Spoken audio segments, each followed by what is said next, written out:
Hi everyone, this is Hardik from fuzzing.in. In my last video, we have seen how can we install libafl and what are different components in libafl and how can we use that. And we have also seen how can we run a simple fork server based fuzzer which was present inside libafl's example directory. So in this video, we are going to see the source code of libafl fork server based fuzzer, how it's written, what are the different components which have been used to build this fuzzer, and how does it work. And later on we will see how can we fuzz our damn vulnerable C program using this fork server based fuzzer, and if we need to make any changes, we will make those changes and we will fuzz our damn vulnerable C program with this fork server based fuzzer. So let's start. So I have a whiteboard example for this, and before we go to the source code of the program, it is needed to understand how the different components which are available in libafl has been utilized to write a fuzzer over here, and how does generally a fuzzer works. So let us start with very basic. Say you have one program which you want to fuzz. So what you need is that you will need a corpus. Corpus is nothing but a collection of input files which you will give to your fuzzer, and you can monitor its behavior. I mean, if it resulted in any crash or timeout or any new code coverage. And what you will do is that you will take one input file from your corpus and you will do some mutation. Basically, you will change some bits or you will change some bytes, or you will apply some different mutational algorithm which will change those files, and then you will feed it to the program.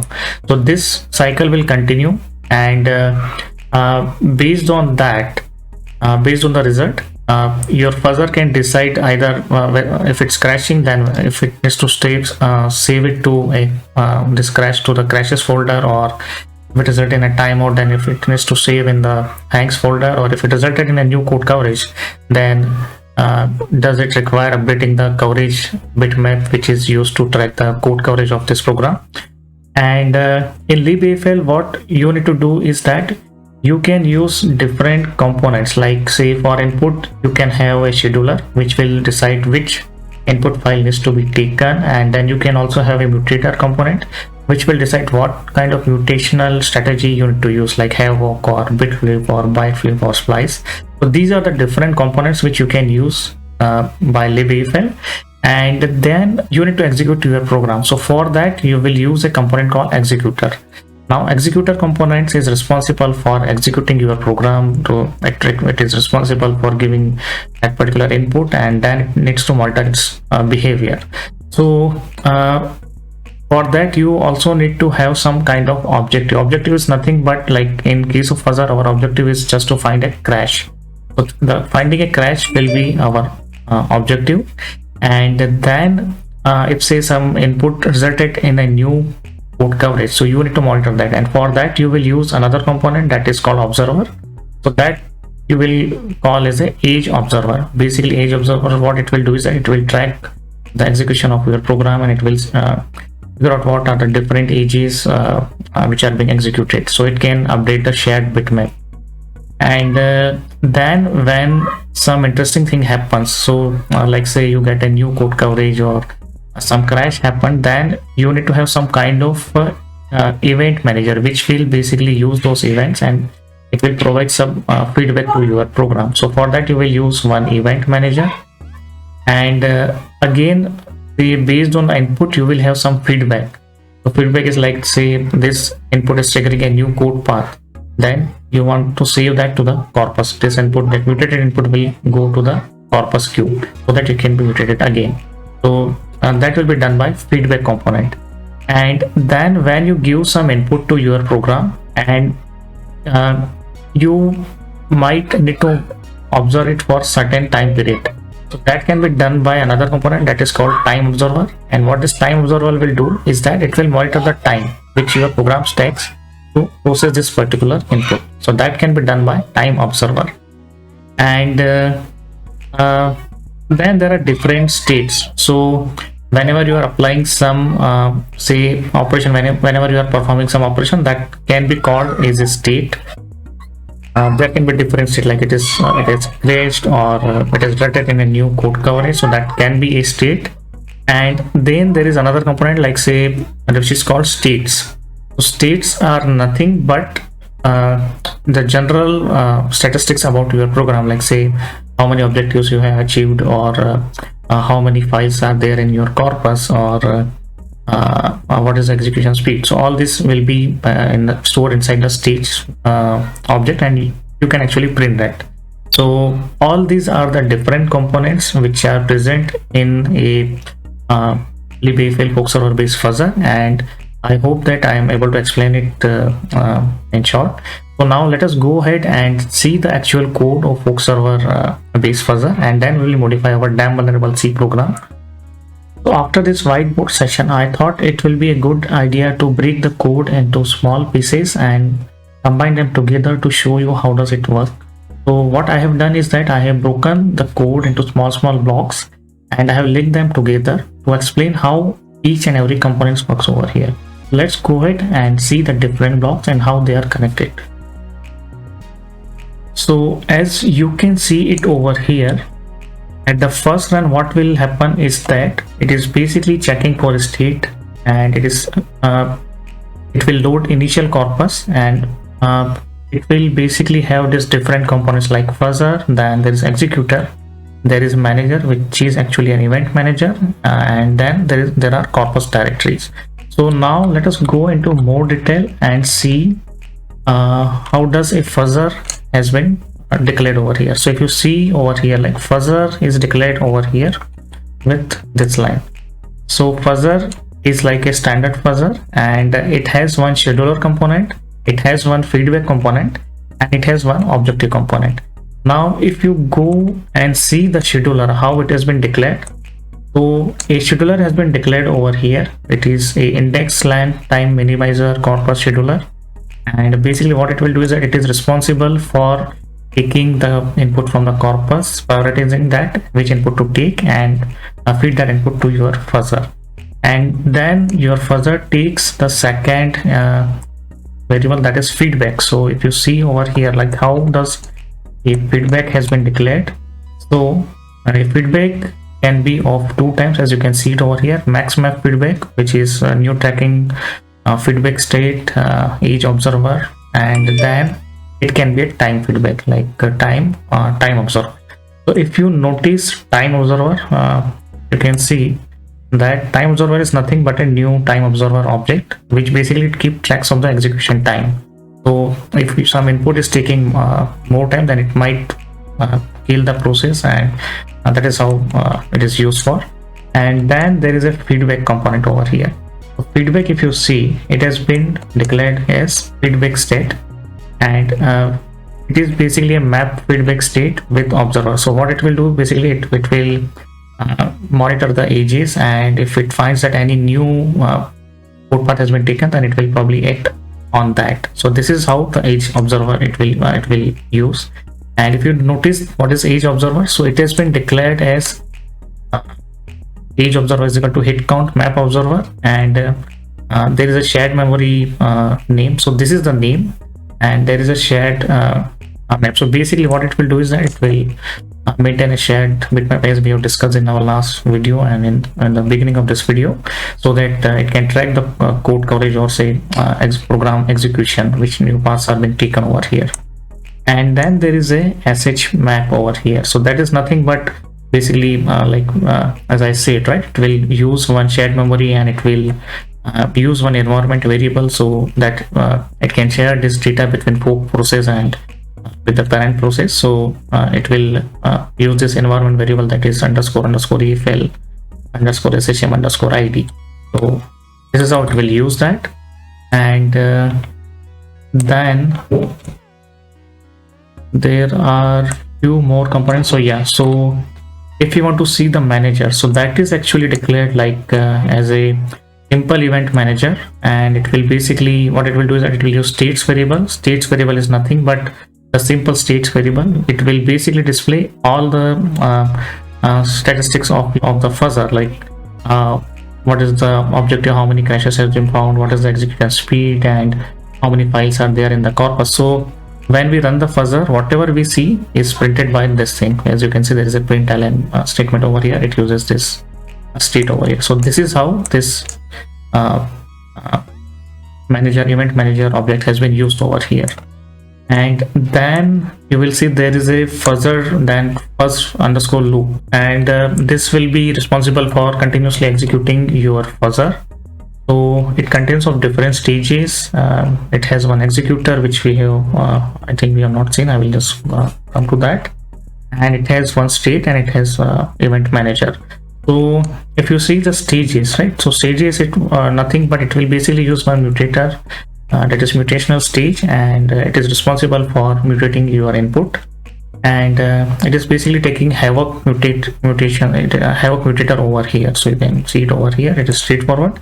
And then the major component executor. So what this component do is that it is responsible for executing your program. So you can see it over here, like it is a timeout fork server executor. Basically it will use fork server method as we have discussed, and then it takes the path of the program. So that path is inside target, then release, then program. So this is the executable name which we are going to fuzz. Then if your program requires some argument, you can give it over here. Then whether it is using in memory, shared memory fuzzing, or disk on disk corpus. So it is for this flag is for that. And then it has age observer, and it has time observer. So age observer, as I mentioned, is used for getting the feedback what new paths are being taken, and time observer is for the timeout. So this is how this fuzzer has been used. And there are initial state. There is first initial state.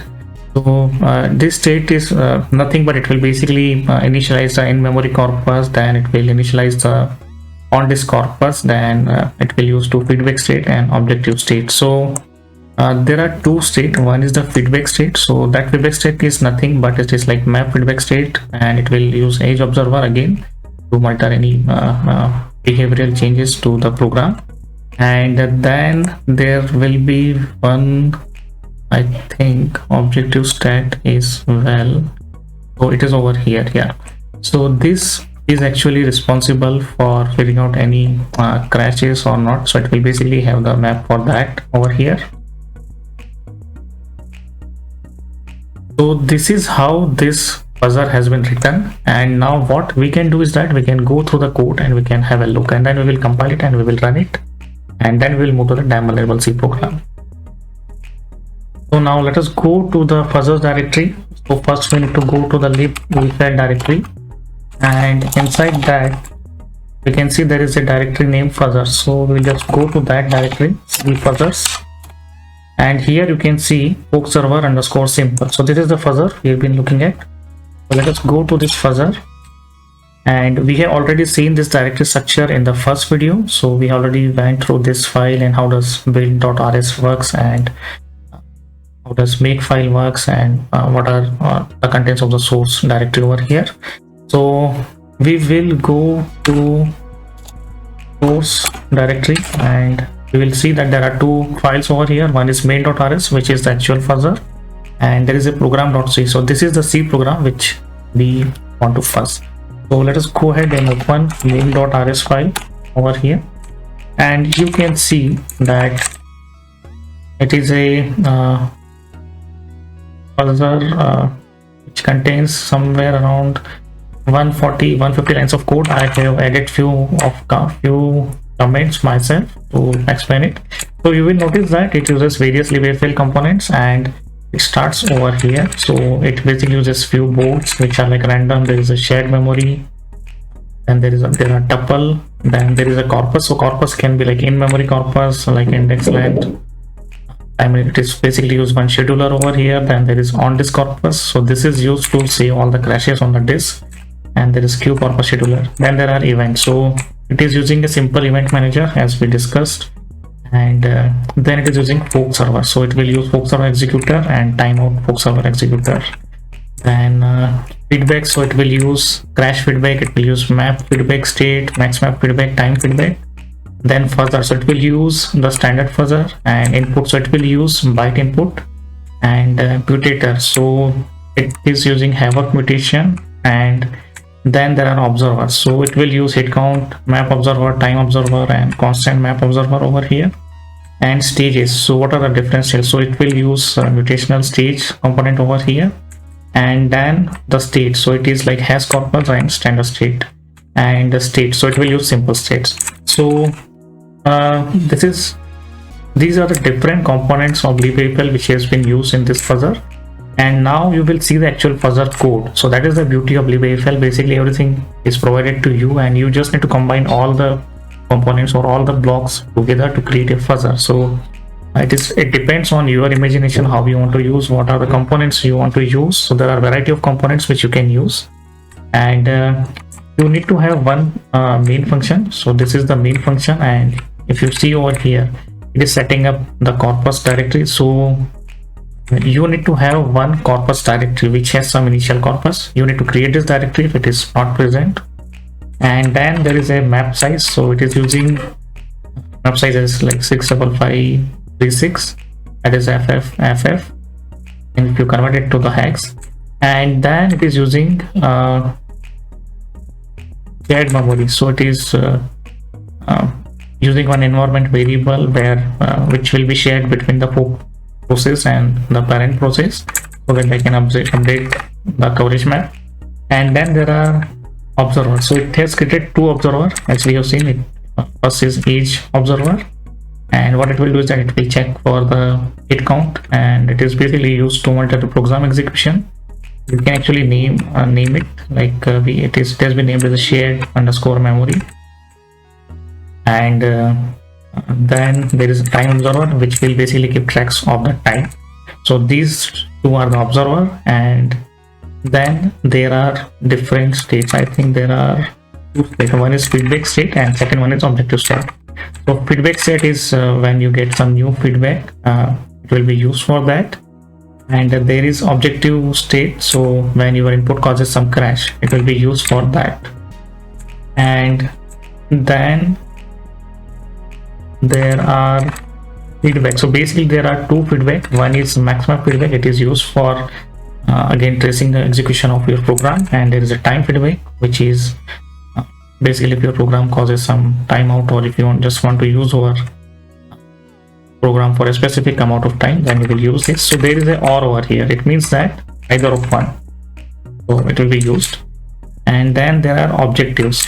So it has only single objective, and that is your program should crash. That is one objective. And you can see that it is using crash feedback over here.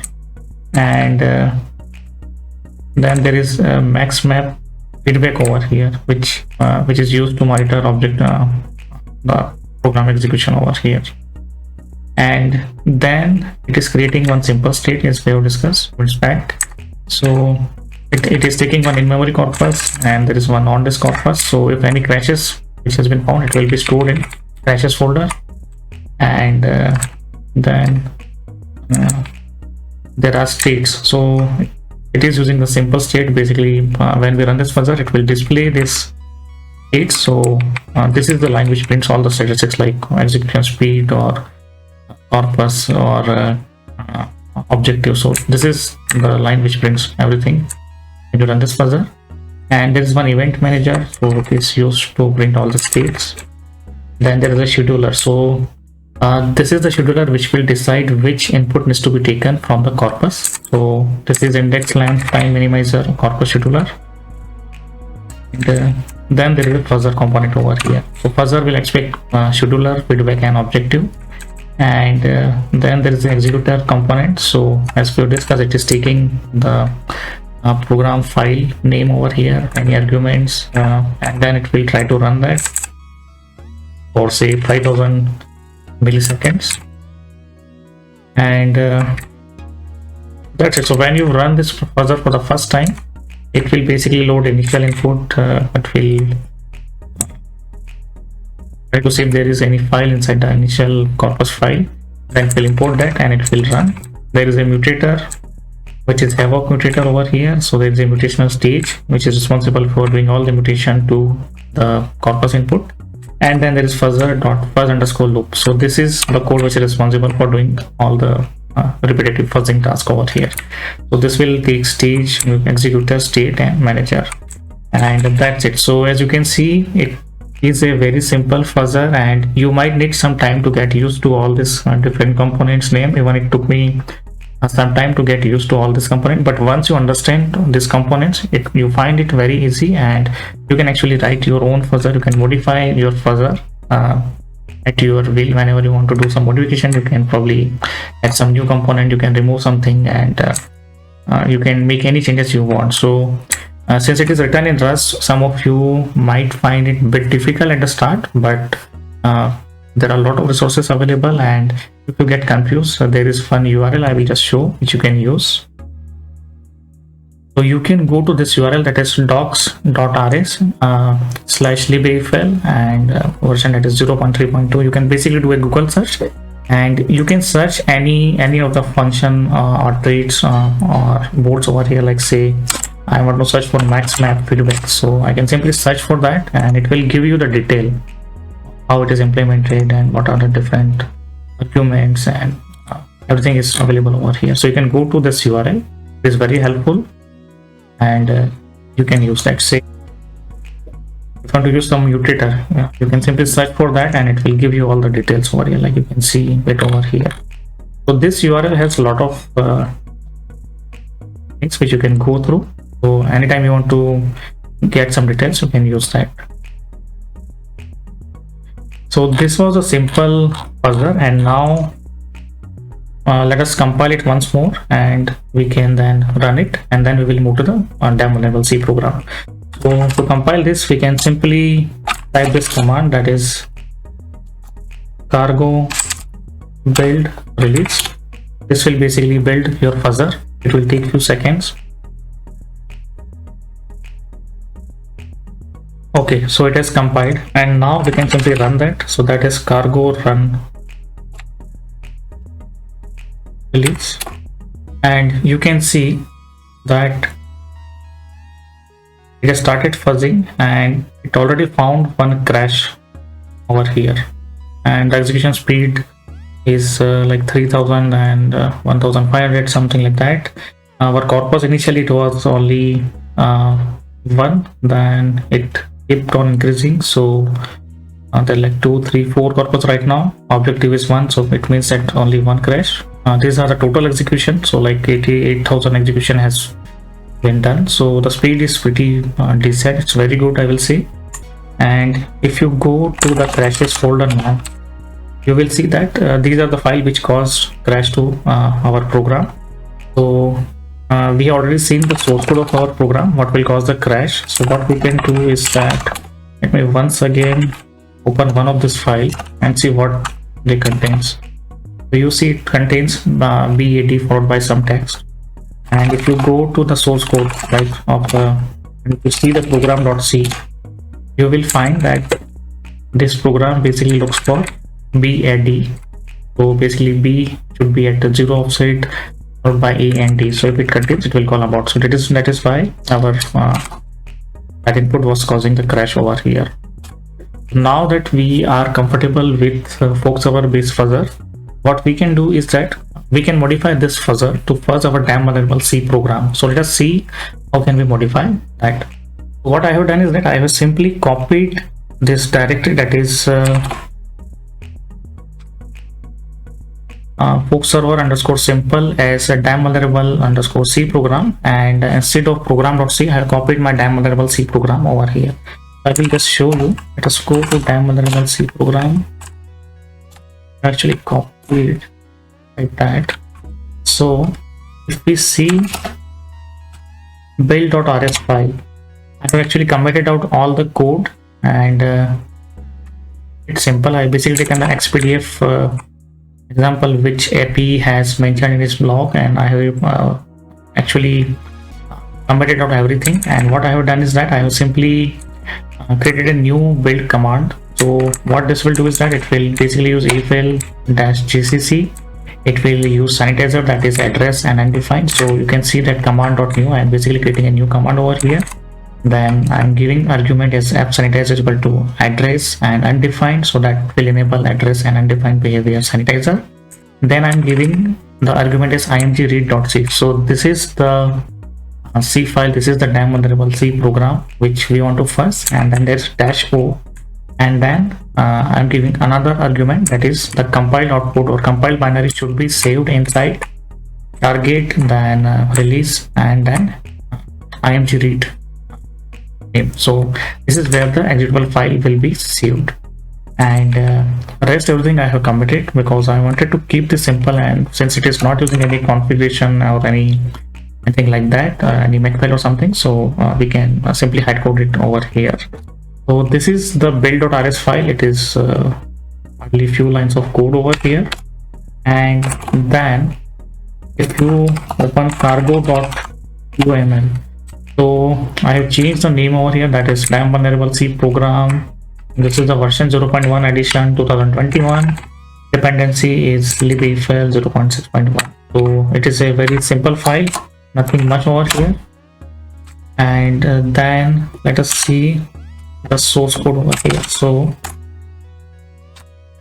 this is the DAM vulnerable C program, which I think you are familiar with. If you are not, you can go to my older video, you can see. And so I have used this program to fuzz with every fuzzer now, like AFL, WinAFL, libfuzzer, longfuzz, and now I'm using it to fuzz with libafl as well. So I have not made any changes. It is the same as I have taken from GitHub. I will mention the GitHub URL in this video's description, so you can download that if you are new. And I'm not going to explain it because I've done it like a lot of time now in previous videos. And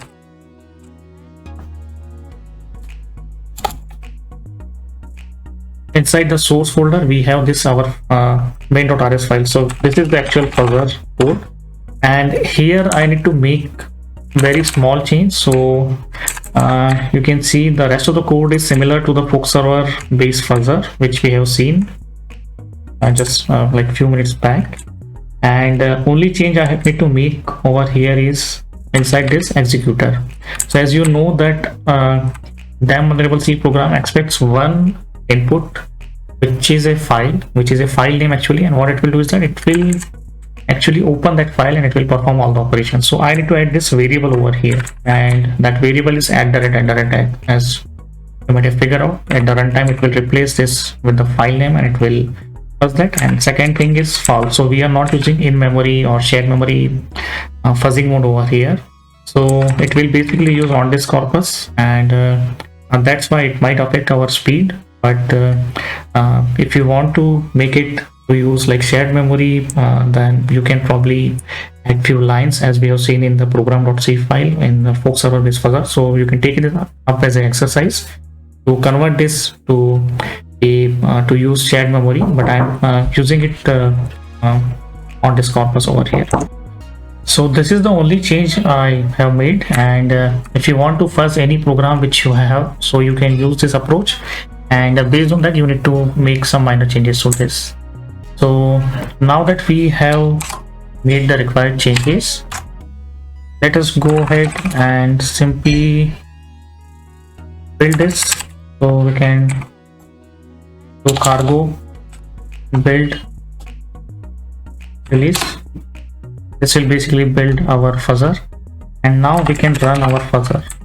So you can notice that the build file has been created over here, target and release directory. So you can see that it is DAM vulnerable C program. This is actually the fuzzer, and there is img read executable file. So this is the fuzzer which will fuzz our img read file. So now let me do one thing. I will show you the corpus I have. So if you go to the corpus folder, corpus directory, you will see that I am using same one.img file which I have used in all my example. So now we can actually run this. Let's run cargo run release, and now you can see that our fuzzer is actually running, but it is not able to find any crash, right? You will see that objective is always 0 over here. While if you remember in previous videos, whenever we fuzz that, then we used to immediately get some crashes, but here it's not finding any crash. So also you will notice that the speed is very slow here because we are using on disk corpus.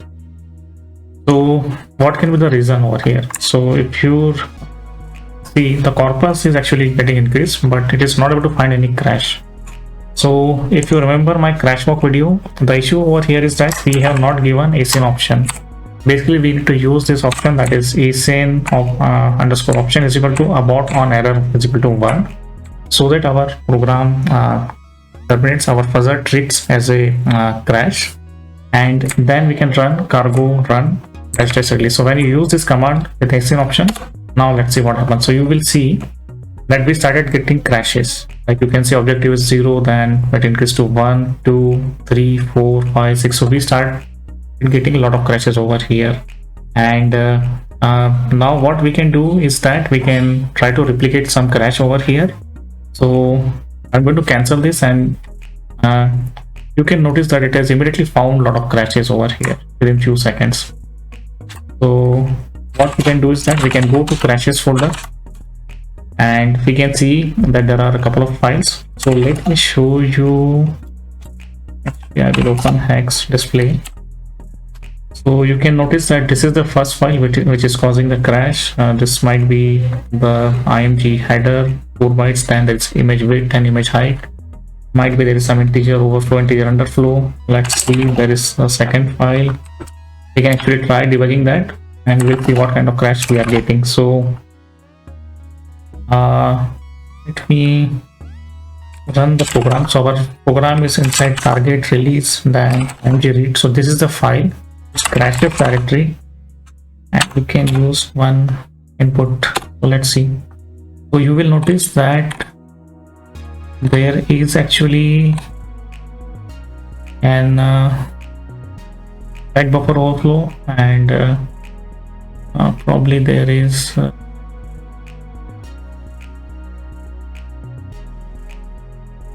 crash at line 88. So let us go ahead and open this file to see what does line 88 contains over here. So you can see that at line 88 we have this variable where it is trying to access some array variable, and it is actually trying to write at this location.